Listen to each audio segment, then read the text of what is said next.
E aí o Euripides, que é meu amigo, me deu esse desafio aqui, ó. Autismo, TDAH, síndromes diversas, um olhar além das limitações físicas e psíquicas. Então, o desafio nosso aqui hoje é nós desenvolvermos uma patogenesia de origem espiritual. O que está faltando ali, né? Para além do corpo e da mente. Se nós buscarmos os conceitos de transtornos mentais, nós vamos ver aqui que são condições que afetam o pensamento, o humor ou o comportamento de uma pessoa, causando sofrimento, trazendo prejuízos significativos no funcionamento diário, como no trabalho e na vida social. E se nós colocarmos ali as causas que a ciência identifica como interagindo nos transtornos mentais, nós vamos ver lá, ó, fatores genéticos, biológicos, psicológicos e ambientais. Mas cadê a parte espiritual aí no conceito? Está faltando a dimensão espiritual. E essa dimensão, na verdade, ela é a mais importante, ela é fundamental. Porque nós ainda, médicos, não entendemos muito bem, não é, Marcos? As causas. Tentamos identificar, mas estamos tateando. A medicina, embora todo o seu avanço, está muito longe, mas muito longe mesmo, de entender o ser humano na sua totalidade. E essa dimensão espiritual, ela é fundamental. Porque todos nós temos uma dimensão espiritual. Todos. Ela é algo inerente à condição humana. Mesmo as pessoas materialistas, que dizem que não acreditam em Deus, na espiritualidade, elas têm a dimensão espiritual. Elas podem não olhar para a sua dimensão espiritual, não atender essa dimensão, mas ela está lá. Assim como nós temos a dimensão cognitiva, a nossa sexualidade e assim por diante. Então, quando a medicina ela não olha para o ser humano, considerando a sua dimensão espiritual, ela falha. Porque ela perde essa visão de totalidade que deveria ter, né? Então, existem diversos tipos de transtorno, né? Transtorno de ansiedade, o toque, dependência química, depressão, ansiedade, TDAH, né? Espectro autista. São todas manifestações de transtornos que geram um pouquinho de sofrimento para quem convive com a situação, ou muito, né? E que muitas vezes nós só vamos dimensionar a dor da pessoa, da família, tendo algum caso junto com a gente. É difícil, muitas vezes, de dimensionar a dor de um paciente.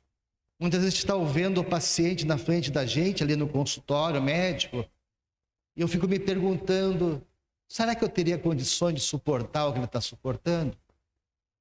Muitas vezes a gente está diante de uma mãe que perdeu um filho. Eu não sei o que é o perder um filho. Não sei dimensionar essa dor. Porque eu não passei por essa experiência. E muitas vezes eu digo para vocês que o paciente se torna nosso terapeuta, muitas vezes. Porque ele dá muitas vezes um exemplo de dignidade, de fé, de coragem, que é um exemplo para nós médicos. Eu atendi uma paciente que eu admirava muito ela. Toda vez que ela chegava no consultório, eu ficava muito feliz. Era uma paciente evangélica, cega de um olho. Mas ela trazia tanta alegria, tanta felicidade na alma dela, que quando ela chegava no consultório, eu que ficava feliz. Olha, que bom que ela chegou, né? E estava tudo bem, estava tudo tranquilo. Ela levou uma vida inteira guardando dinheirinho para conseguir comprar um terreno, depois já de bastante idade, para construir a sua casinha. Era o sonho dela, da vida dela. Ela está me contando, papá. Na próxima consulta, doutor, vou vender meu terreno. Não é o que houve? Minha filha está grávida. E vão se mudar para Mato Grosso. Meu genro é caminhoneiro e vai fazer transporte de madeira. Eu vou lá ajudar eles. Falei, mas tu vai vender então? Não vai fazer tua coisa? Não, não vou fazer. Minha filha é mais importante. Eu vou vender o terreno para ajudar eles. E tudo estava bom. Tudo estava maravilhoso. Então, esse exemplo, eu enxergava sobre a cabeça dela uma luz. Chegava a doer nos olhos, né? Uma luz radiante, assim, que transbordava aquela fé, aquela alegria que ela tinha em amar sem nada exigir, né? O fato de amar para ela já era a sua felicidade. Não precisava de agradecimento, de gratidão. Então, era um espírito realmente que já tinha na alma essa maturidade que nós estamos buscando, né? E muitas vezes a gente vê também casos assim que causam muita dor no coração da gente. Eu me lembro de uma mãe que chegou com um filho no colo, carregando o filho, porque o filho, ele era uma criança assim que era carne e osso, né? Uma criança com uma leucemia, que não respondeu às quimioterapia, fez todos os tratamentos possíveis em Porto Alegre, foi a Curitiba e a medicina esgotou os recursos que havia para aquela criança. Então, onde dizia que tinha algum médico com algum tipo de tratamento, ela levava. Então, como eu sabia que eu era um médico homeopata, ela chegou lá naquela esperança, parecia uma leoa, né, querendo salvar aquele filho, assim. Ela entrou demonstrando toda aquela dor, com aquela criança no colo, assim, que aquela imagem, né, é difícil de esquecer. E eu tive que dizer para ela, olha, minha senhora, infelizmente a homeopatia, no seu caso, não tem como salvar seu filho. Infelizmente, eu não posso lhe ajudar no que a senhora está querendo. Posso lhe ajudar de outra forma, lhe dando apoio emocional, da homeopatia para... E realmente a criança teve uma hemorragia encefálica, foi para a emergência e acabou entrando em óbito, né? Então nós só vamos muitas vezes entender a dor vivendo a dor. E é difícil a dor de um pai, de uma mãe que tem um filho com TDAH, com autismo, porque é uma situação difícil que muitas vezes não tem o entendimento da coletividade, da família, do colégio. Eu tinha uma paciente que tinha autismo leve e por acaso era colega da minha filha no colégio. E os pais reclamavam muito que ela atrapalhava a aula.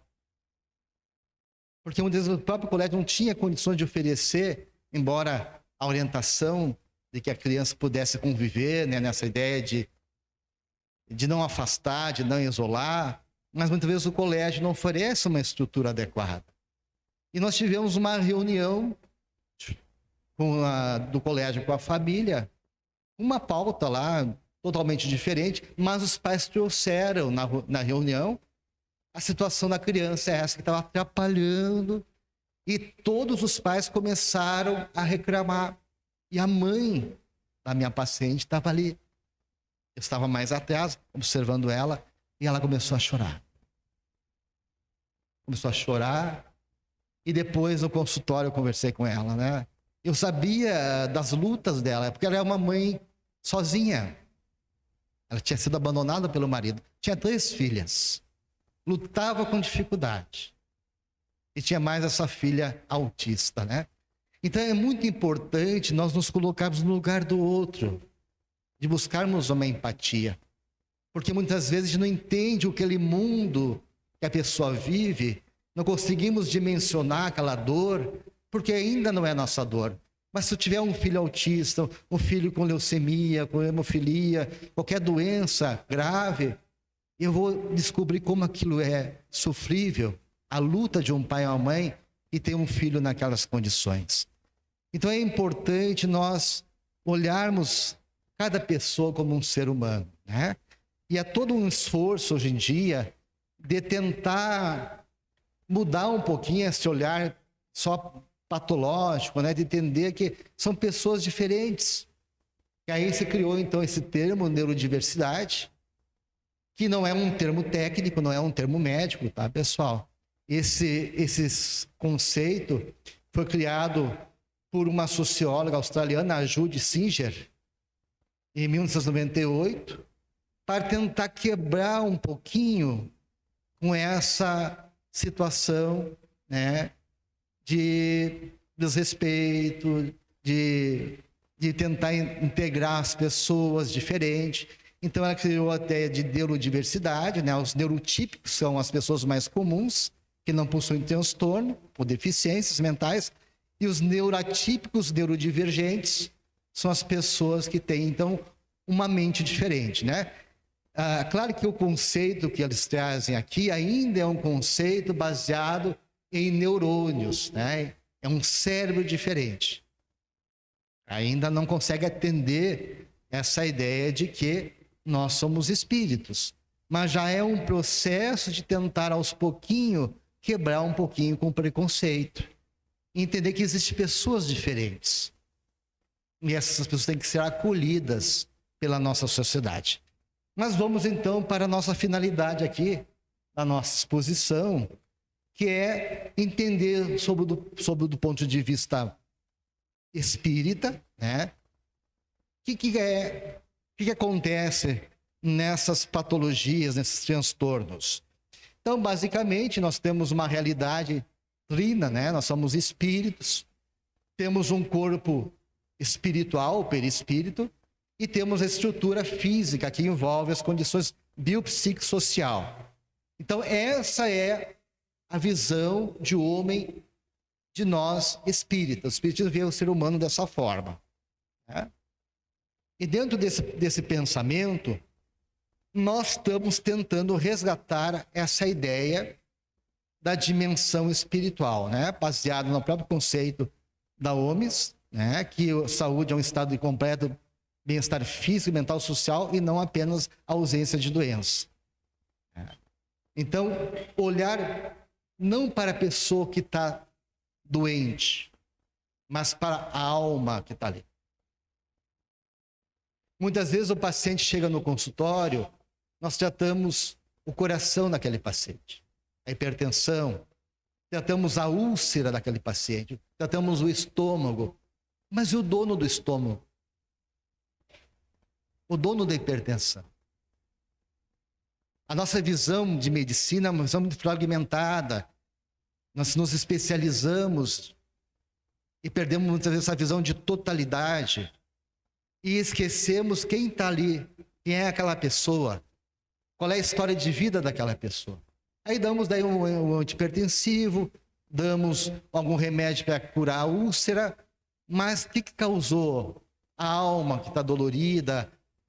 Muitas vezes a úlcera é causada por uma tensão, por uma ansiedade. Então, o nosso olhar tem que ser voltado para o espírito, para a alma que está ali, né? E aí no Livro dos Espíritos, na questão 621, Kardec pergunta à espiritualidade: onde está escrita a lei de Deus? E a parte espiritual responde: na consciência.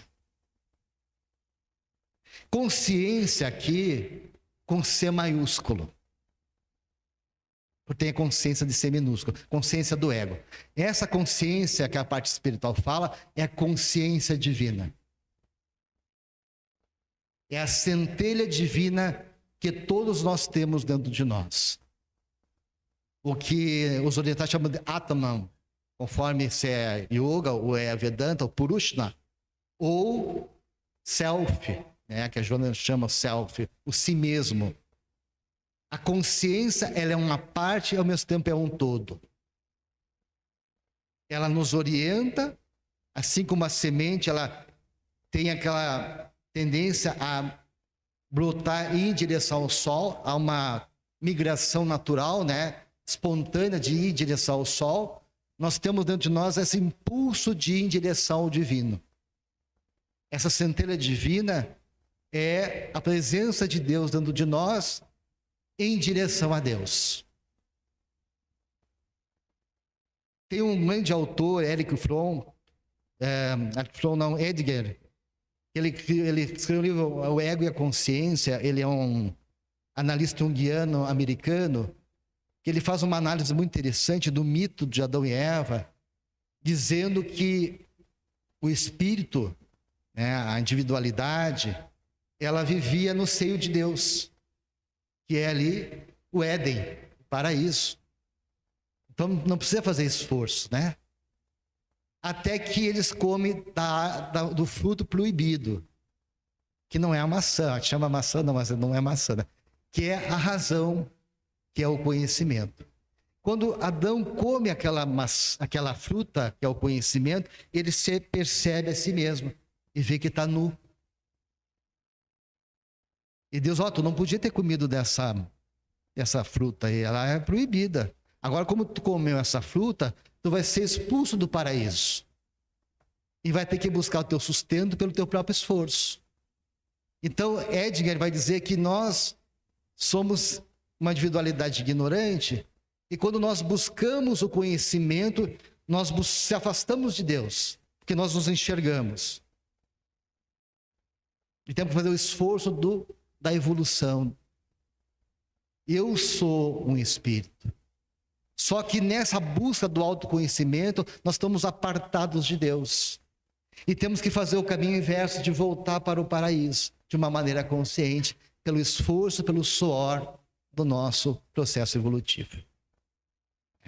É que nem os espíritos mais infantis, né? Os princípios espirituais de uma árvore, um animal, ele não sabe, não tem consciência. Então a evolução dele é natural, é espontânea, é movida pelas leis de Deus. Mas chega um momento que a consciência vai despertando e que nós vamos assumindo a responsabilidade pelos nossos atos. E aonde isso está escrito? Na nossa consciência. Ali está a lei de Deus. E todas as vezes que nós fugimos, afastamos-nos das leis de Deus, nós lesionamos a nossa consciência.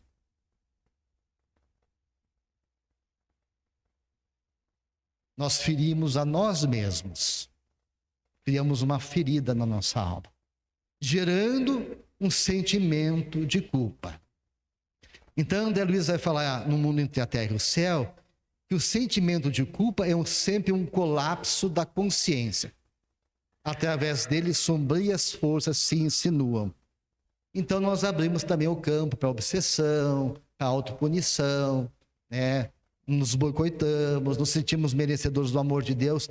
Eu pego pacientes lá no consultório, que eles vêm com sentimento de culpa, que, embora sejam espíritas, eles fazem um processo psicológico de afastar de Deus. Não que eles fazem isso de uma maneira consciente. Então, sempre estão fazendo alguma coisa de útil, eles não conseguem ficar parados. Então, em casa, tem que varrer, porque a culpa não deixa eles ficarem parados. Porque eles não se perdoaram ainda. Então, o que move essas pessoas não é o amor. Porque o amor não vem com peso, com angústia, mas a culpa. E a culpa faz um mecanismo psicológico de se afastar de Deus. Eu não mereço o amor de Deus. Então, a pessoa acha que não merece as coisas boas, não merece ser feliz. Mas não é porque Deus não quer dar. É porque ela bloqueia. Eu digo para a pessoa, tu não encarnou ainda. Tu está no meio do caminho, tu não se apropriou da tua vida, porque a culpa não deixa, eu falo para o paciente. Sabe criança quando ganha um presente, já rasga, é meu, vai brincar? Faz assim com a vida, é tua vida. A vida não é uma coisa ameaçadora, é um presente de Deus. Se apropria com todas as possibilidades que a vida pode te oferecer. Sem medo, porque deve ser medo de errar. Ela vive numa redoma. Não, vamos quebrar essa redoma, vamos viver a vida sem medo. Eu falo da parábola da pessoa que escondeu aquela moeda no chão, né? Com medo de Deus, e devolve para Deus a moeda, os talentos. E Deus, olha, por que tu não botou do banco? Vou tirar de ti, vou dar para aquele que pegou a moeda e produziu mais. Tu está escondendo os teus talentos por medo de errar. É melhor tu fazer errado do que não fazer. A gente começa todo um trabalho terapêutico no consultório, e trabalhar essa culpa, né? Então, o André Luiz vai dizer que quando nós lesionamos a nossa consciência, nós nos fugimos das leis de Deus, nós vamos criar na mente, está lá, em Evolução dos Mundos, um estado anômalo que podemos chamar de zona de remorso. E isso fica registrado profundamente no nosso corpo espiritual. E conforme André Luiz, só há duas maneiras de a gente conseguir trabalhar essa zona do remorso. Ou pelo sofrimento, ou pelo amor, pela caridade, que é o amor em movimento, né? Então, esse remorso que nós trazemos, e Viktor Frankl, pai da logoterapia, o neuropsiquiatra austríaco que foi no campo de concentração, escreveu o livro A Busca do Sentido, e vai dizer que tem três coisas que o ser humano não pode evitar: a morte, o sofrimento e a culpa. A culpa está no nosso inconsciente, é algo arquetípico, em função dos nossos passados, dos nossos erros.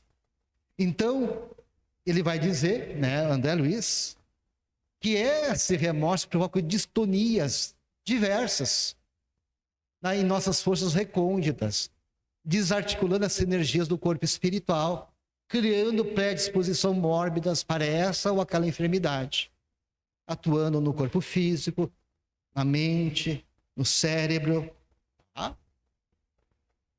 Então, o que acontece? Os nossos vícios mentais, os nossos erros do passado, que provocam atitudes destrutivas, geram lesões perispiríticas, relacionamentos difíceis, desajustes emocionais, nós desencarnamos, e isso gera, confrontando com a lei divina, uma zona de remorso, um implante perispiritual. Nós imprimimos no nosso espírito uma memória. E essa memória, ela tem a força da carga emocional que gerou essa lesão. Se vocês lembrarem da infância de vocês vão lembrar de momentos bons, os melhores momentos só, e os piores momentos. Só esses momentos que teve, porque teve uma carga emocional ali, boa ou ruim, que criou uma memória emocional. Isso vai ficar na amígdala do nosso cérebro. Nós temos duas regiões do cérebro que guardam as memórias: o hipocampo, que é a memória mais consciente, né? Interessante que o hipocampo, ele é o animal que conduz o trenó, o carro, né, de Netuno. Diz que Netuno, com a espuma do mar, ele formou o hipocampo, né? Hipo de cavalo, campo de monstro. Então, é um animal que é cabeça de cavalo e outra parte de peixe, que representa o cavalo, a terra, e a parte do animal, do peixe, o mar, que é o inconsciente, a consciência é a terra. Então, o hipocampo é aquela estrutura que faz a conexão com a consciência. Então, nossas lembranças estão mais ligadas ao hipocampo. Já a amígdala e outras estruturas, mais o nosso inconsciente. Aquelas coisas que nos marcaram e ficam guardadas lá. Mas nós temos coisas guardadas de coisas até de vidas passadas. Memórias profundas que ficam no nosso corpo espiritual. O corpo espiritual, ele é o arquivo, né? Como fala a espiritualidade, das nossas lembranças do passado. Não está passando aqui, não sei se é o... Quer passar aí para nós? Acho que talvez seja... Pode passar? Mais uma, por favor. Então, o André Luiz, no livro, na verdade, o Calderaro, no livro No Mundo Maior, ele faz uma divisão da mente, né? O superconsciente, consciente ou inconsciente. O superconsciente ligado à parte cortical, o consciente, a parte do córtex motor, e o inconsciente, os gânglios da base, que seriam aonde é a expressão dessa estrutura que nós temos na nossa mente. Então, o Calderaro vai dizer que a doença é quando há uma fixação mental num desses andares da mente. Eu posso criar qualquer fixação. Posso criar uma fixação no inconsciente, eu posso criar uma fixação no consciente ou no superconsciente. E esse grau de fixação, ele pode ser algo inibitório. Ele pode impedir que eu transite pelos outros andares, me colocando, muitas vezes, refém daquele andar. Então, se uma pessoa tem uma fixação no passado, e eu trabalho num hospital com um psiquiatra, que é o maior hospital psiquiátrico de Porto Alegre, Rio Grande do Sul, são 300 leitos lá, só de psiquiatria. A gente vê muito pacientes psicóticos, né, com esquizofrenia, e eles falam, né, ficam delirando, porque eu sou isso, aquilo, eu sou um rei, eu sou fulano de tal, né? Muitas vezes são memórias dele. Só que ele, como ele é um espírito muito orgulhoso, e ele é obrigado a reencarnar numa situação que ele não é mais o rei, o grande poderoso, e ele não suporta essa realidade. E o que acontece? Há uma ruptura, uma fragmentação do ego. Ele quer viver o quê? O que ele era. E aí ele rompe, então, há uma fragmentação do ego, ele rompe com a realidade e vai viver dessas lembranças que ele gosta e ele cria. Então ele psicotiza. É um caso grave, então, de uma fixação no passado, onde há um rompimento do ego. E tu pode ter uma fixação no presente, aquela pessoa neurótica, só pensa em trabalhar, não pega a experiência do passado, não pega a esperança do futuro, né? Ou ao contrário, aquela pessoa que tem uma ansiedade antecipatória, que só se preocupa com o futuro, ou aquela pessoa que só idealiza as coisas, mas não faz nada no presente. Vive de idealizações, vou fazer isso, fica só sonhando, está fixado no futuro. E não aproveita o quê? O agora. Você lembra da palestra do Hermeson lá? Vamos aproveitar o tempo. Aí aqui é o momento, né? Então tem gente, eu vou ajudar lá no Nazaré quando ficar velho, aposentado, né? Aí chega quando aposentado, agora eu estou com dor. E sempre as desculpas vão acontecendo, a gente fica adiando a oportunidade do trabalho. Então essas fixações estão vinculadas a experiências do passado, de culpas, de lembrança, de experiências emocionais, que a gente não consegue muitas vezes se desvincular. A gente vai dizer num linguajar psicológico que há uma petrificação. E Jung usa esse termo, petrificação, a pessoa está petrificada. Então ela está vivendo mais o passado que o presente. Isso acontece conosco, só que de dimensões maiores ou menores. Eu pego o paciente lá que está separado do marido, faz já 5 anos, mas continua mais casada psicologicamente. Separou materialmente, mas fala mal do marido, briga e fica discutindo. Eu falei, tu está mais casado do que nunca com ele, eu falo para ela, né? Não se desvinculou. Enquanto não se desvincular emocionalmente, como é que tu vai fazer a tua vida? Então, o espaço mental é só ele. Então, houve uma separação material. Não é psicológica, não. Então, a pessoa está petrificada. Está parada lá. Então, essas fixações acontecem em vários níveis nas nossas vidas, tá? Pode passar para nós, por favor? Então, André Luiz, pode passando, né? Eu já falei para vocês, o inconsciente seria o passado, pode passar toda a slide. O consciente seria o presente, onde está a vontade, e o futuro, suas metas e ideais superiores.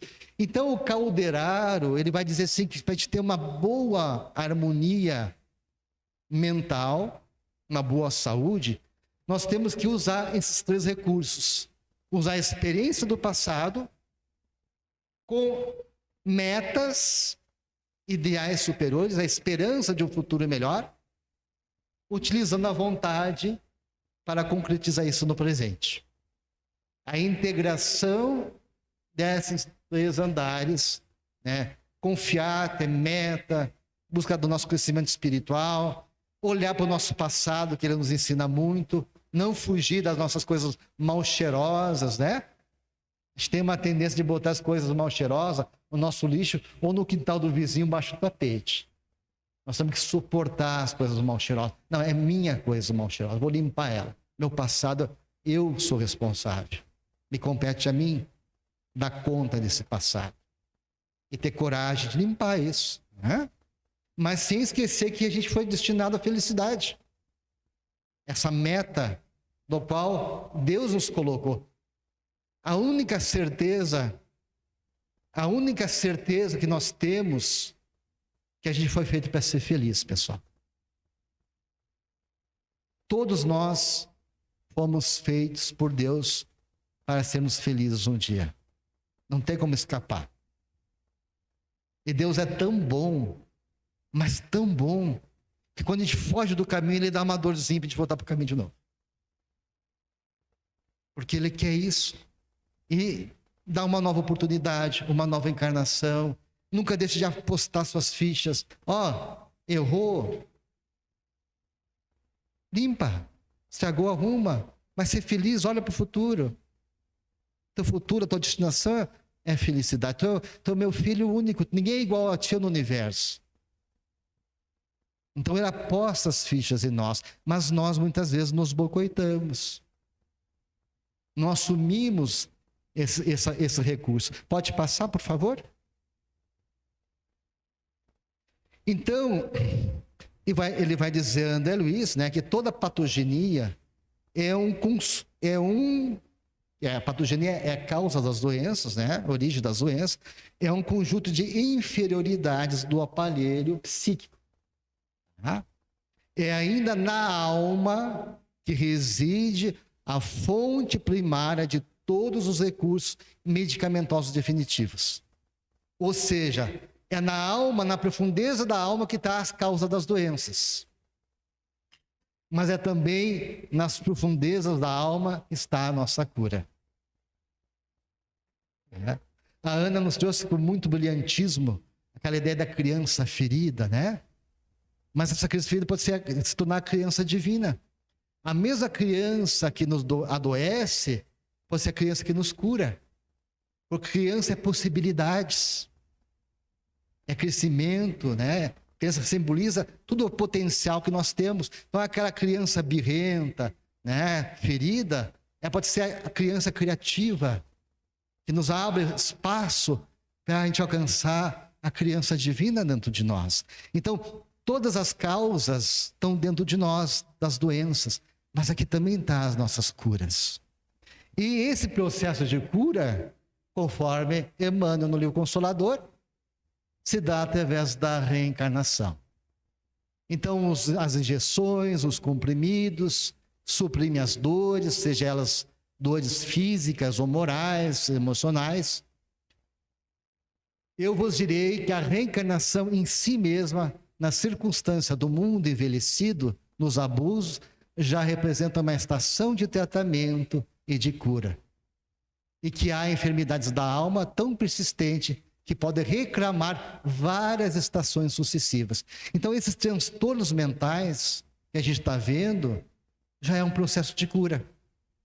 Tem gente que está migrando para um transtorno. Pode ser considerado uma pessoa normal, mas está já num processo de loucura. Porque o olhar da espiritualidade é diferente do nosso. A gente pode considerar uma pessoa normal, mas muitas vezes ela está num estado de loucura, uma paixão desenfreada, um orgulho desmedido, um egoísmo profundo. Isso aí é um tipo de loucura. A pessoa perde o centro, perde o contato com a razão, com a sua consciência. E isso no futuro pode vir a desencadear um transtorno mental.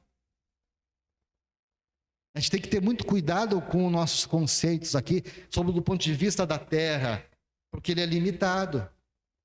Nós tivemos um caso na casa espírita, em que a pessoa estava deprimida, e o doutor, o psiquiatra, ele indicou à família a internação dessa paciente, é um colega muito querido, mas a família não quis internar ela. Daí ele pediu vigilância constante dessa paciente e solicitou que levasse ela a receber tratamento espiritual. E eles procuraram a casa lá onde eu trabalho. Nós começamos a fazer um trabalho de desobsessão para ela. E certa feita, ela morava na Travessa da Paz, que é um local ali em Porto Alegre, tem a Sociedade Paz e Amor perto da casa dela. E a casa dela era uma casa de 2 pisos, assim, e tinha uma sacada no 2º piso. E a família se descuidou, ela foi ali até aquela sacada e se jogou da sacada. Embora não era muito alto, ela teve um traumatismo crânioencefálico e acabou indo a óbito. E quando eu fiquei sabendo, eu fiquei muito chateado. Poxa, nós perdemos a paciente. Eu fiquei indignado com o doutor Bezerra, né? Como é que deixa isso acontecer, né? Aquela coisa de indignação. Aí o Bezerra vê, meu filho, não se preocupe. Nem nós, os mensageiros, temos condições de definir quando a pessoa vai partir. Só Deus, nosso Pai, sabe, ele falou para mim. E no caso dela, ela está acolhida por nós. Porque ela não foi considerada uma suicida. Porque ela não tinha condições racionais de saber o que ela estava fazendo.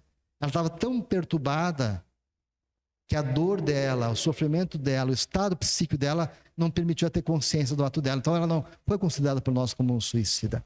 E interessante que depois eu lendo uma passagem do Emmanuel, ele vai dizer o seguinte: nem todos os suicídios na Terra são considerados suicídios aqui em cima. E nem toda morte natural na Terra é natural, muitas vezes é suicídio para nós. Então a gente vê como as coisas mudam o ângulo do olhar espiritual, né? Então essas pessoas que estão em transtornos mentais, talvez estejam até melhores do que nós. Porque já estão num processo de cura, né? De confrontamento, de resolução dos seus processos. E talvez ainda nós estamos baixando para alguma coisa ainda ser resolvida. Então, Emmanuel, no livro Consolador, ele vai dizer que para o homem da Terra, a saúde pode significar o equilíbrio perfeito dos órgãos materiais. Para o plano espiritual, todavia, a saúde é a perfeita harmonia da alma, para a obtenção da qual muitas vezes há necessidade de contribuição preciosa das moléstias e deficiências transitórias da Terra.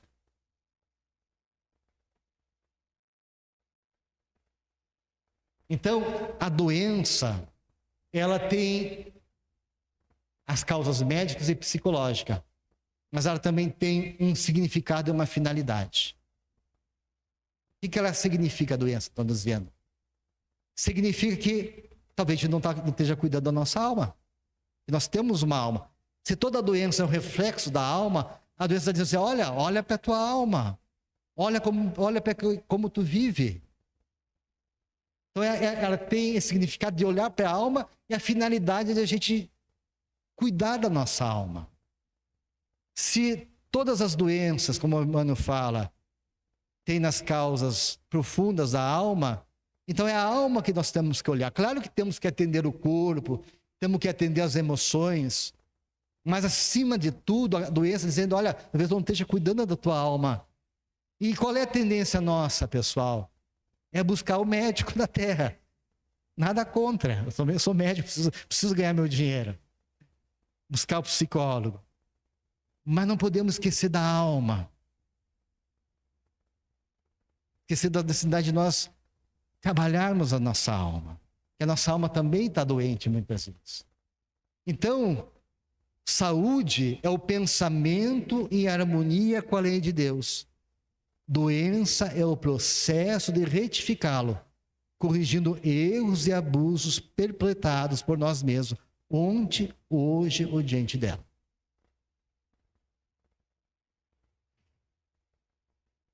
Então a gente pode dizer que é o seguinte, lá, né, a zona do remorso, ou sofrimento, ou qual é a outra forma de nós curar a zona do remorso? Prestaram atenção? Fala alto? Amor, isto. Então aí nós temos em Pedro, né? Capítulo 4, versículo 8. O amor cobre a multidão de pecados. Vamos tirar a palavra pecados, né? A multidão cobre o amor cobre a multidão de doenças da alma. Tá? Então, o amor, meus irmãos, a gente vai sempre bater nisso aí, né? O amor. Esse amor. O amor é o ômega, o alfa, é o princípio e o fim. Sabe por que a gente quer ser virtuoso? Porque a gente está buscando ser virtuoso, porque a gente não sabe amar. Porque se a gente amasse, como Jesus nos fala, não precisa ser virtuoso, porque o amor nos liberta, porque a virtude é um dever, é uma obrigação. Quem ama na sua plenitude, pronto. Não é uma obrigação, né? É uma alegria, amar é uma alegria. E ela cobre a multidão das nossas doenças. Então, André Luiz vai dizer o seguinte: o bem constante, olha só que coisa importante. Por isso que a casa espírita é também um hospital. E o nosso trabalho na casa espírita, ele é terapêutico para nós. A gente acha que a gente está ajudando as pessoas. Não, vocês precisam das pessoas. Nós precisamos dessas pessoas aqui. Nós temos que implorar as pessoas para vir aqui buscar ajuda, porque nós estamos nos curando, acolhendo elas. Eu me lembro de Narcisa, em nosso lar, que ela precisava de 40 anos de trabalho nas câmaras de regeneração para merecer uma nova encarnação. Então ela precisava daqueles doentes. Os doentes eram o passaporte dela. Então o trabalho não é uma caridade, estou ali. Não, é para nós. Você lembra que o Heber falou que a doutrina espírita não é uma religião, mas uma técnica, é um método? Claro que a gente vai aliar esse trabalho com amor, senão ele também não funciona, né? Com caridade. Mas olha o que André Luiz fala, que coisa importante. O bem constante gera o bem constante. E que, mantida a nossa movimentação infatigável no bem, todo o mal por nós amontoado se atenua gradativamente, desaparecendo ao impacto das vibrações de auxílio nascidas a nosso favor, em todos aqueles aos quais dirijamos a mensagem de entendimento, de amor puro, sem necessidade expressa de recorrermos ao concurso da enfermidade, para eliminar os resquícios da treva que eventualmente se nos incorporam ainda no fundo mental. Então nós vamos vencendo esse remorso, essa culpa, trabalhando e recebendo o pensamento de amor das pessoas em direção a nós.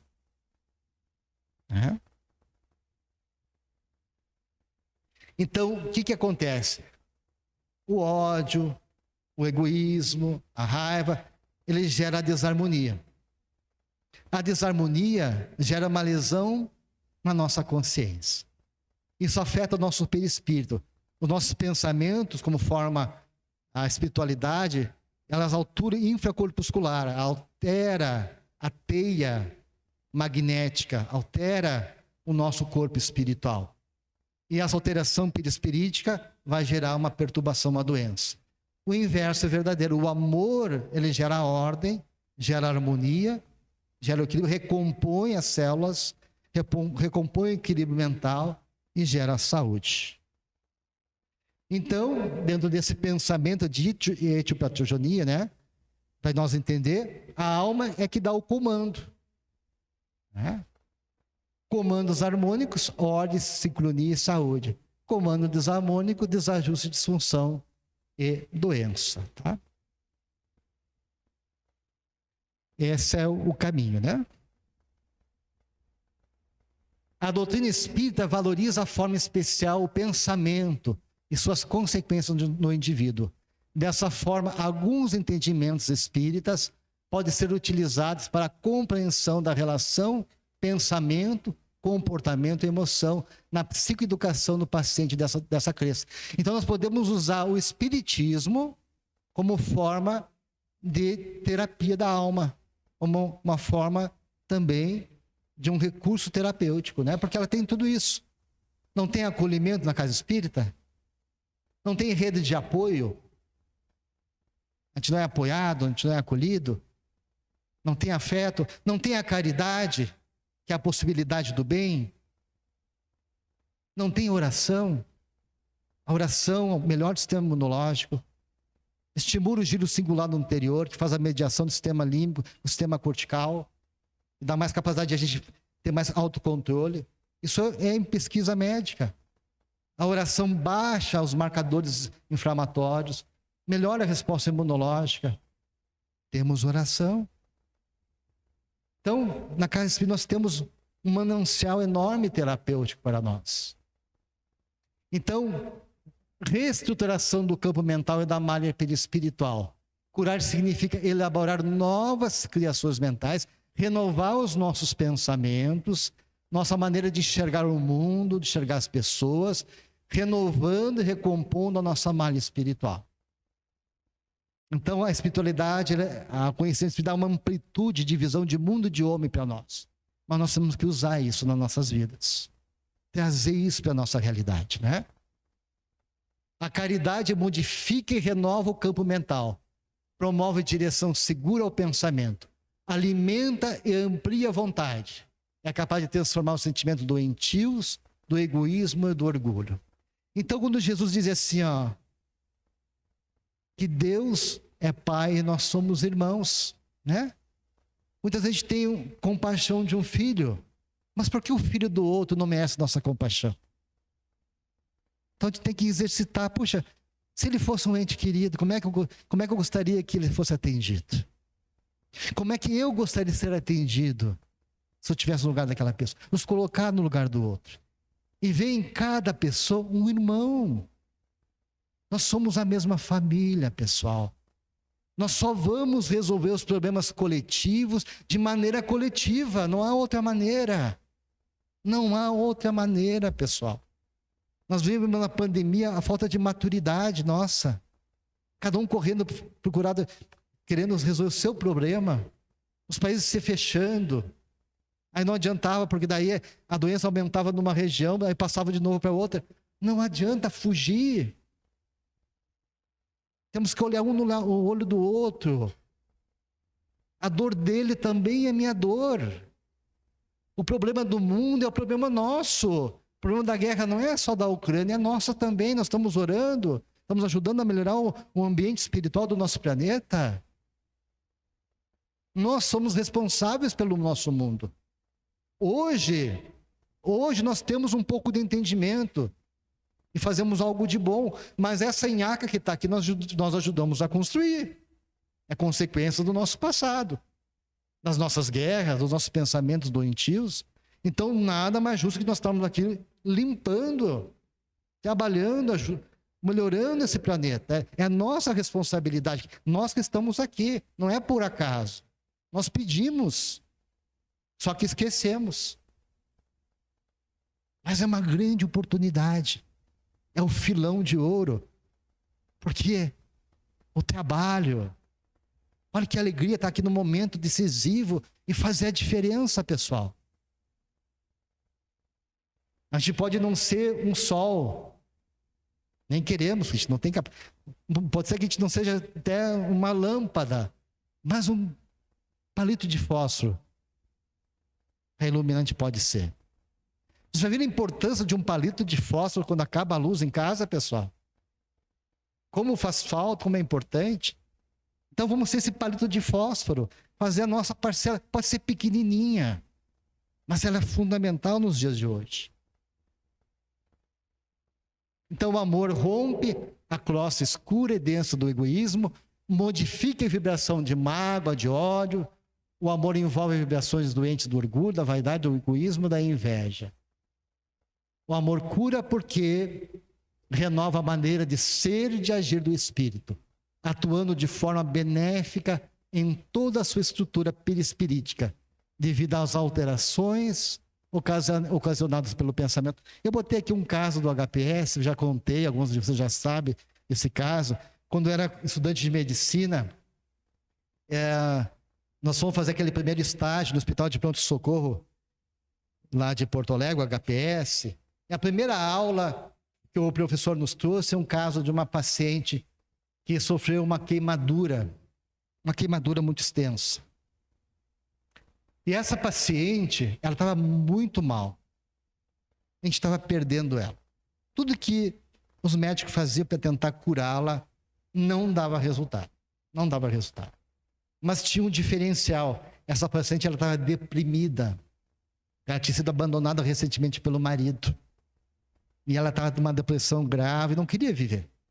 Então nada funcionava, a mente dela neutralizava até a própria ação do medicamento.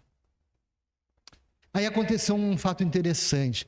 O senhor que fazia a limpeza do quarto dela, ele começou a puxar conversa com ela. No princípio ela nem olhava para ele, né? Mas ele foi insistindo, foi perguntando como é que tu estava, com muito carinho, dando atenção para ela. De repente ela abriu o olho, olhou para ele, né? E ali a conversa foi todos os dias, ele ia, né? Mais de uma vez no quarto, fazer a limpeza. Para resumir a história, ele se apaixonou por ela e ela se apaixonou por ele. Agora ela tem um sentido para viver. E o amor daquele senhor curou a paciente. Aí o remédio funcionou maravilhosamente bem. Porque deu nova vida, novo sentido para a alma, né? O amor tem esse poder. Sabe quando a gente está apaixonado, né? Coisa boa, né? Aí depois a pessoa perde a paixão, está lá, né? A gente olha a pessoa na esquina, mas como tu está feliz, né? Está radiando luz, está mais bonito, o que está acontecendo? Estou apaixonado, né? Aí passa uns dias, a pessoa está lá, né? Envelhecida de novo. O que aconteceu? Acabou o amor, né? Imagina o amor divino, o que faz com a gente, né, pessoal? Então, André vai dizer que o trabalho de cura é peculiar a cada espírito. Poderemos, na atualidade da Terra, fornecer tratamento ao organismo, semelhante tarefa importante, mas a cura real está no homem espírito, né? Então, o médico do futuro, ele vai conhecer essas verdades e além do antibiótico, dos medicamentos, do antidepressivo, ele vai dizer assim: olha, meu filho, vamos usar a terapia do amor, né? Vamos usar a terapia da fé.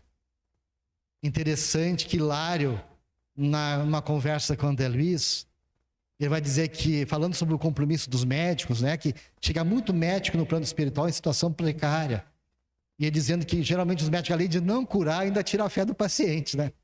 E que Jesus, ele além de curar, ele levantava a fé dos pacientes.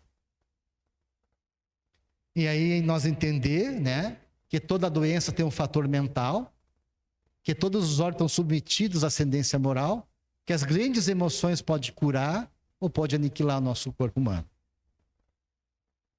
E olha só que Bruce Lipton, né, que é um biólogo, falou: não somos meras máquinas bioquímicas e também não são os hormônios e os neurotransmissores controlados pelos genes que dirigem a nossa mente, nosso corpo e nossa vida.